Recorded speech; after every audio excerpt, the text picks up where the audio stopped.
বৈষম্য বিরোধী ছাত্র আন্দোলনের মুখে পদত্যাগ করেছেন সাবেক প্রধানমন্ত্রী শেখ হাসিনা। এই আন্দোলনে ছাত্রদের সাথে ছিলেন শোবিজ তারকারাও। তারকাদের সরব উপস্থিতি নিয়ে লেখালেখিও হয়েছে বেশ। তবে এ বিষয় নিয়ে অনেক তারকাকেই চুপ থাকতে দেখা গেছে। আর এর মধ্যে অন্যতম হলো অভিনেতা চঞ্চল চৌধুরী। তাই চঞ্চল চৌধুরীর নীরবতা নিয়ে সাধারণ মানুষের কৌতূহলের শেষ নেই। তবে অবশেষে সব জল্পনার শেষ হলো। এবার মুখ খুললেন জনপ্রিয় অভিনেতা চঞ্চল। কিন্তু কি বললেন তিনি, দেশের মানুষ ও ভক্তদের উদ্দেশ্যে কি বার্তা দিলেন চঞ্চল, এ বিষয়ে বিস্তারিত থাকছে প্রতিবেদনের সাথে আছি আমি মেহেদি হাসান।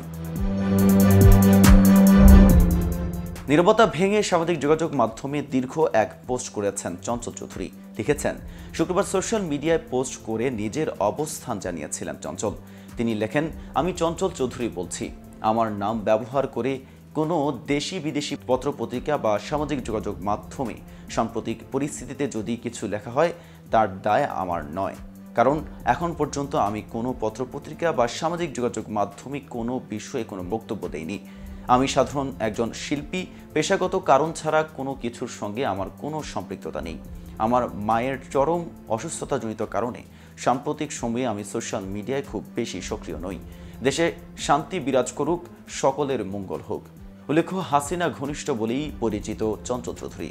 সাম্প্রতিক সময়ে হাসিনা ও তার বোন রেহানার সঙ্গে সাদা সাদা কালা কালা গান গাইতে দেখা যায় তাকে। সোশ্যাল মিডিয়ায় ভাইরাল সেই ভিডিও, এমনকি তার নাম ব্যবহার করে বাংলাদেশের নানা পত্রিকায় কিছু কথাও ছেপেছে। তবে অভিনেতা শুক্রবার জানিয়ে দেন যে সেই সমস্ত কথাই সত্যি নয়, কারণ তিনি বাংলাদেশ নিয়ে সাম্প্রতিক সময়ে কোনো কথাই বলেননি। এর আগে অবশ্য 17 জুলাই ছাত্রদের পক্ষে সামাজিক যোগাযোগ মাধ্যম ফেসবুকে একটি পোস্ট করেছিলেন। তিনি লিখেছিলেন, সমাধানের অন্য কোনো পথ কি খোলা ছিল না? গুলি কেন করতে হলো?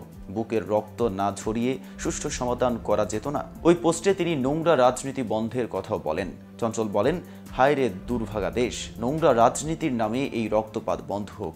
অপর এক সাক্ষাৎকারে চঞ্চল জানান, কিছু মন্তব্য কয়েকবার পড়ছি, আমি প্রতিজ্ঞা করছি একটি মন্তব্য মুছব না।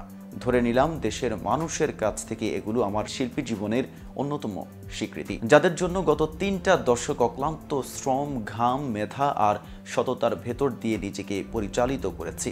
চাইলে এমপি, মন্ত্রী হতে পারতাম, হইনি। কারণ এই মানুষের প্রিয় শিল্পী হয়ে মরতে চেয়েছি। গালির মাধ্যমে এখন আমি সেই স্বীকৃতি পাচ্ছি। গালিগুলো মুছব না, পুরস্কার হিসেবে রেখে দিলাম। এদিকে আগামী 15 আগস্ট একই সঙ্গে বাংলাদেশ ও ভারতে মুক্তি পাওয়ার কথা ছিল কিংবদন্তি ভারতীয় চলচ্চিত্র নির্মাতা মৃণাল সেনের জীবনী ভিত্তিক সিনেমা পদাতিক। তবে নতুন তথ্য হচ্ছে, এ নিয়ে তৈরি হয়েছে অনিশ্চয়তা।